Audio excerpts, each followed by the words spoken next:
Welcome to Oculus of the Wise, where messages find those who were always meant to hear them. Stop before you do anything else. I need you to notice something. Notice what your body is doing right now. There is a tension in your chest that has been there for months, maybe years. You have learned to live around it the way you learned to live around a locked door in your own house. You stop noticing it. You walk past it, but it never left. And right now, in this exact second, something about this moment is pressing against that door from the other side. That is not an accident, chosen one. That pressure has a name, and before this message ends, you will know what it is. You did not find this video, it found you. I know that sounds like something anyone could say, but I want you to test it against your own experience. Think about what you were doing 60 seconds before you landed here. Think about the chain of events, the scroll, the pause, the hesitation that brought your eyes to this exact screen at this exact hour on this exact night. Now ask yourself honestly, does that feel random to you? Or does it feel like something you have experienced before? That quiet pull toward a thing you cannot explain, but cannot walk away from. You know that feeling. You have known it your whole life. It is the same pull that kept you awake last Tuesday, the same one that made you look out the window at 3 in the morning last month, not because you heard a noise, but because something inside you was listening for a sound that has not arrived yet. Chosen one, that sound is what I am carrying tonight, and your spirit recognized it before your mind caught up. That is why you are still here. Now, I need to be honest with you about something that will determine whether this message reaches you or bounces off you like every other video you have watched this week. What I am about to share is not for everyone. It was never designed to be. There are people who will hear these words and feel absolutely nothing. They will click away and forget this existed within the hour. That is not a failure on their part. It simply means the message was not addressed to them. But there is a smaller group, and you already know if you belong to it, who will hear something tonight that their spirit has been waiting decades to receive. Something that will name what has been nameless. Something that will explain what nothing else has been able to explain. If you are part of that second group, your body already told you. You felt it in the first 15 seconds, a settling, a recognition. A quiet internal yes that did not come from your thoughts. It came from deeper, and that recognition is the only credential you need to be here tonight. Anointed one, before I reveal what heaven is saying over your life, I want to give you something most voices in this space never offer. I want to give you my own failure, not my highlight reel, not my wisdom dressed up in polished sentences, my actual wreckage. There was a period in my life, not a brief, rough patch, but years, where I woke up every single morning with a gap between what I believed and what I could prove. I carried a vision that burned so clearly inside me I could almost touch it, but my bank account did not reflect it. My relationships did not support it. My own family looked at me the way you look at someone you love but have stopped believing in. And the worst part was not their doubt. The worst part was the 3 in the morning moments when I borrowed their doubt and wore it as my own. I remember one night sitting in a parking lot after a meeting that went nowhere, engine running, heat blowing against my hands, and I said out loud to an empty car, "If this is real, then why does everything around me say it is not?" And I want you to hear what happened next, because nothing happened. No voice from heaven, no sign, no confirmation, just silence and the sound of the heater, and I drove home, and I got up the next day, and I kept going.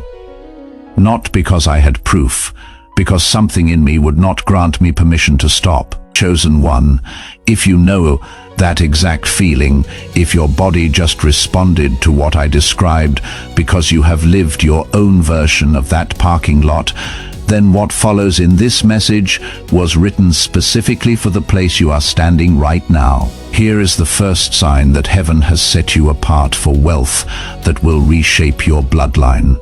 And I need you to pay close attention, because this sign has been hiding inside you so long that you have mistaken it for personality.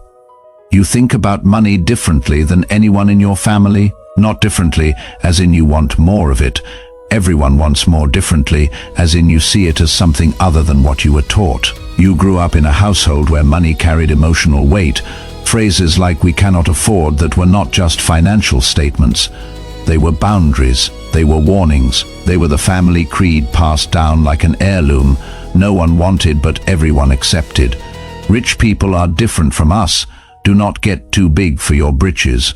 Be grateful for what you have and stop wanting more. You heard those words at kitchen tables, in car rides, in the silences between arguments about bills. And everyone around you absorbed them like scripture. But you did not. Something inside you, and you could not have been older than 10 or 12 when you first noticed it, simply refused to agree. You did not have the language to argue, you did not have the evidence to push back, but somewhere behind your ribs a quiet resistance was already forming, a knowing that said this is not the whole truth. That resistance, anointed one, was not rebellion. It was installation. God does not send a generational wealth carrier into a family of scarcity thinking and let them absorb the old operating system. He installs a different one, quietly, before the child even understands what is happening. And that new programming is why you have always felt slightly out of place in conversations about money. Why you flinch when people you love say things like "money is the root of all evil." Why something in your gut tightens when you hear people treat poverty as if it were a virtue. You are not arrogant. You are not ungrateful. You are running software that the rest of your family was never given, and it has made you feel like a stranger in your own bloodline for as long as you can remember. I need to stop here and say something directly to you. If what I just described made your throat tighten, if you felt a heat behind your eyes that you were not expecting, that is not emotion. That is recognition. Your spirit is telling you that someone finally named the thing you have carried alone. And I want you to hold on to that feeling, because it is about to get deeper. What comes next is the sign that explains why your entire life has felt heavier than everyone else's. And once you understand it, you will never see your past the same way again. The second sign: you have been carrying a weight that was placed on you before you were old enough to understand what responsibility meant. Not a single event, a pattern. You have always felt that if you failed, it would not just be your failure. It would ripple backward through the people who came before you and forward through the people who are counting on you. When you got your first real paycheck, your first thought was not about yourself. When you made a mistake, the shame was not proportional, because it was never just about you. You became the person everyone leaned on. The one who answered the phone at midnight, the one who figured it out when no one else could, the one who held things together with nothing but willpower and a calm voice while everything inside you was screaming. Chosen one, that weight was never accidental. God does not place generational burden on fragile shoulders. He places it on the one soul in a bloodline strong enough to convert pressure into foundation. You were not crushed by that weight, even though it tried. You bent, you ached, you questioned everything, but you did not break. And the fact that you are here tonight, still breathing, still carrying, still believing, is the proof that heaven has already certified you for what is coming next. I remember the day I stopped resenting the weight and started understanding it. I was standing in my kitchen making coffee, ordinary moment, nothing spiritual about it, and a thought landed in me so clearly, it felt like someone else placed it there. The weight was never the punishment. The weight was the qualification. Everything shifted after that. Not my circumstances, my understanding. And understanding chosen one, is the door through which everything else eventually walks. But I need you to hear what follows this sign, because it explains the one thing about yourself that has confused you more than any other, the thing people have criticized, the thing you have tried to kill and could not. The third sign: there is a fire in you that refuses to go out. Not ambition the way the world defines it. Not hustle culture. Not the desperate scramble for more that social media celebrates. This is something older, something that was burning before you had a career, before you had a plan, before you even knew what the word calling meant. It is the reason you could never settle into a life that fit everyone else comfortably. The reason Sunday nights have always carried a specific kind of heaviness for you, because Monday meant returning to something that was never large enough to hold what you carry. The reason you have looked at people who seem content with ordinary and felt not judgment but genuine confusion. How do they turn it off? Why can I not turn it off? Anointed one, you cannot turn it off because it is not yours to control. That fire was lit by the same hand that assigned your purpose, and purpose does not come with an off switch. I tried to extinguish mine. I am not too proud to admit that. There were seasons where I deliberately pursued smaller, safer, more reasonable. I told myself I was being mature. I told myself I was accepting reality, and for a little while it almost worked. But the fire does not negotiate. It waits. It lets you exhaust your excuses. And then it shows up again at 4 in the morning with the same vision it showed you when you were 25, unchanged, undiminished, patient as stone. And you lie there in the dark knowing that nothing you have tried to replace it with has come close to silencing it. If you are still listening, chosen one, and I believe you are because your spirit will not release you from this message, then I want to ask you to do something that requires no effort but carries more weight than you might expect. Leave a single word in the comments below. The word is burning. That is all. One word, not for me, not for an algorithm, for you. Let it be the first time you have ever acknowledged out loud that the fire is real and you are done apologizing for it. And while you are there, if this channel has not yet become part of your journey, press subscribe. I am not asking for a number on a counter. I am asking you to make a decision that your spirit is already pulling you toward. What is being spoken tonight does not end here, it continues. And what comes next week will build directly on what you are receiving right now. If you walk away from that, you walk away knowing you chose to. Now hear me. The fourth sign is the one that has cost you the most sleep, the most stress, and the most silent suffering. Your relationship with money has been marked by strain for most of your life, and not the kind of strain that comes from recklessness. The kind that comes from being the one who holds everything together on not enough.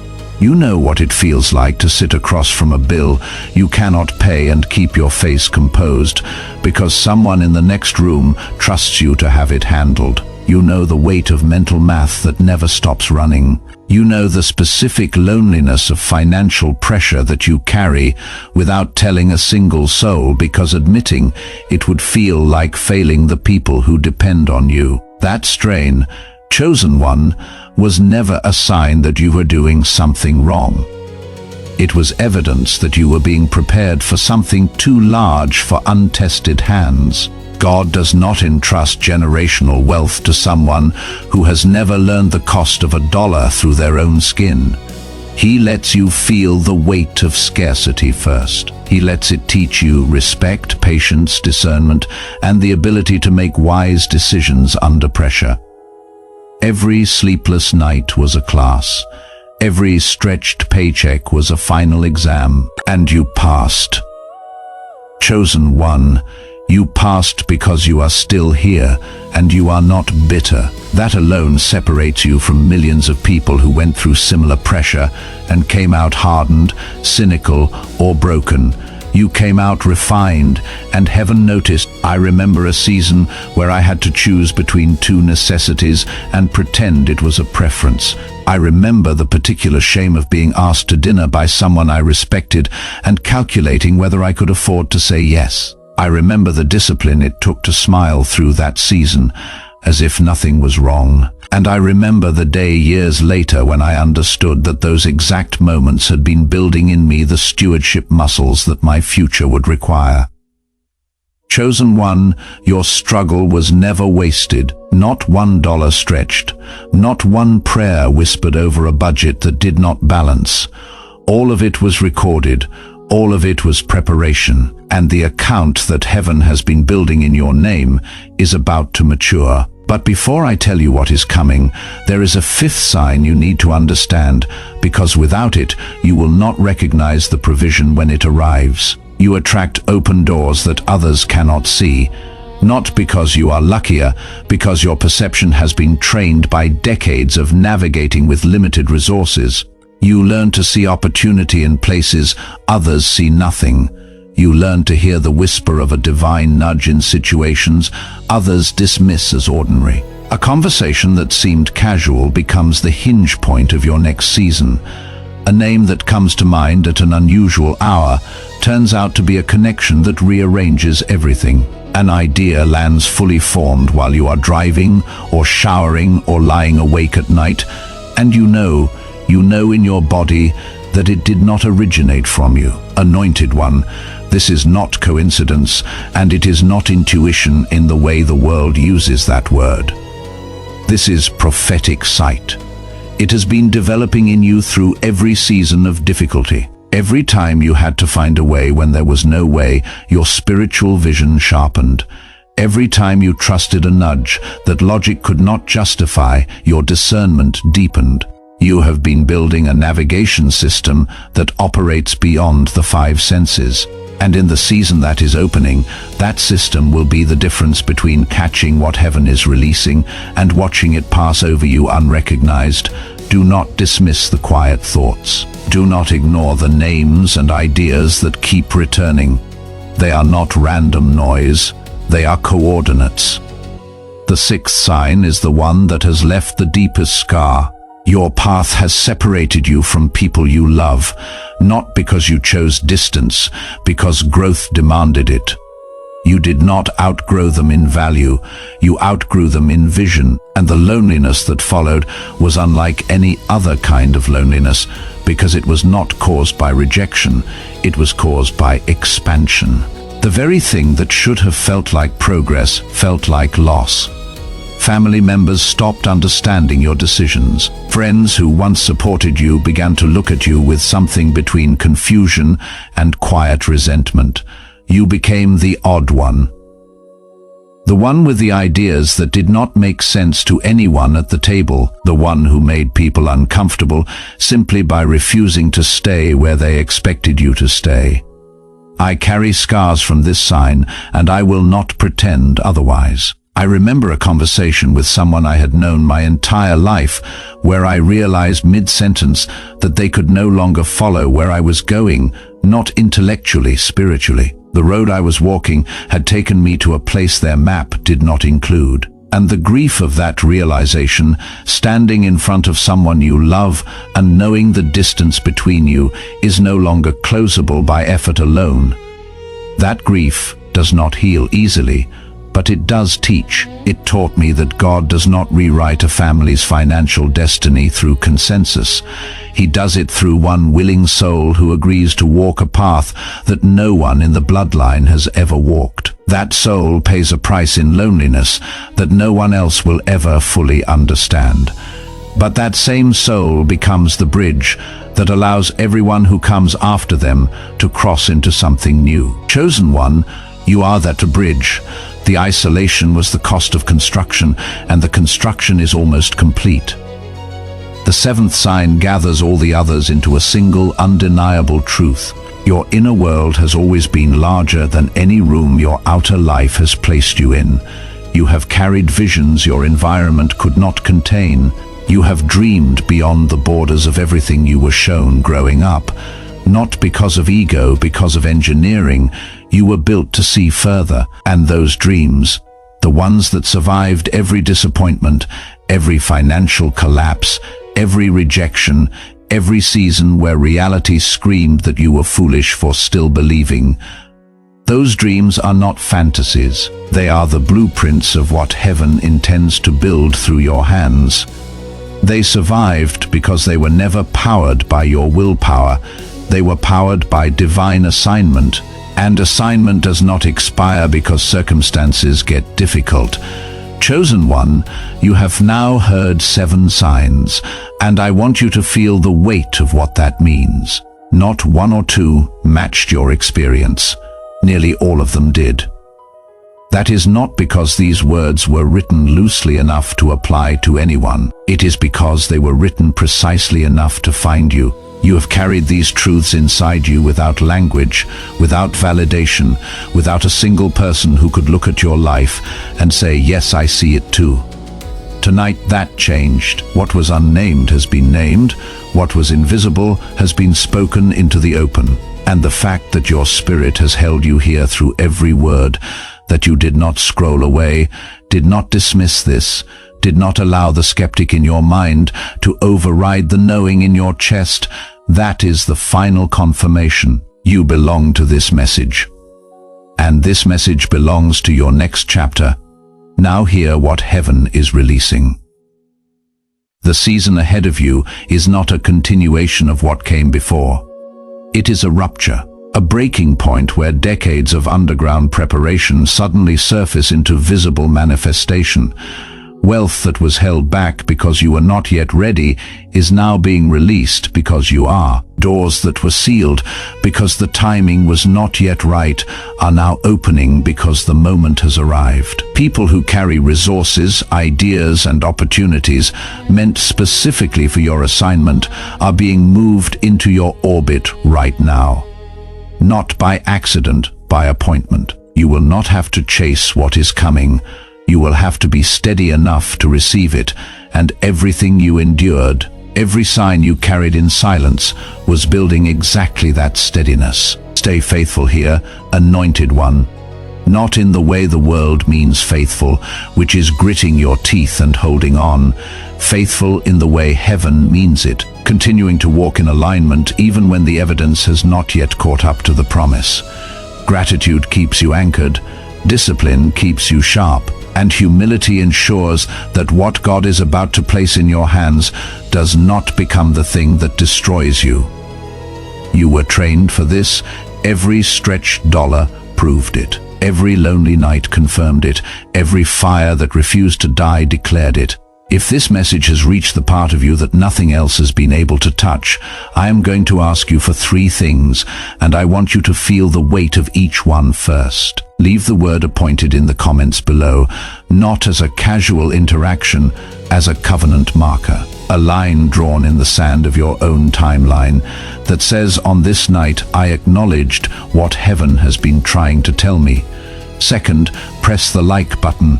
Let that be your agreement made visible.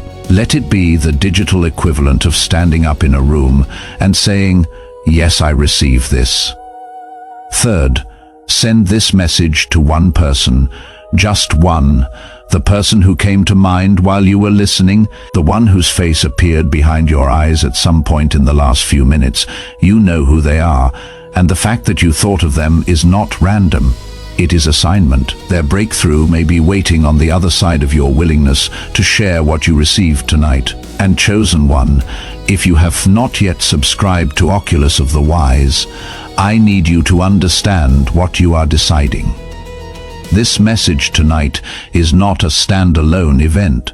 It is the first movement of something heaven is unfolding across multiple messages. What comes next builds directly on what was spoken tonight, and if you are not here when it arrives, you will feel the absence. Not because of me, because your spirit will remember this moment and know that it was supposed to continue. Subscribe, not because a voice on a screen asked you to. Subscribe because everything inside you is confirming that you are supposed to be here for what comes next. Go forward in peace, chosen one. What was written over your life before your mother knew your name is now unfolding in real time. The decades of silence are ending, the weight is being converted, and what heaven has set in motion tonight cannot be undone by any force on this earth. This is Oculus of the wise. You were always meant to find this place, and what begins here does not end here.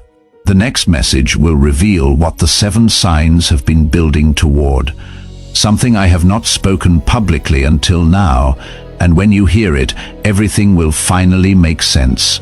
Until then, carry what was spoken tonight, guard it, let it work inside you, and return when heaven brings you back, because it will, it already has this written.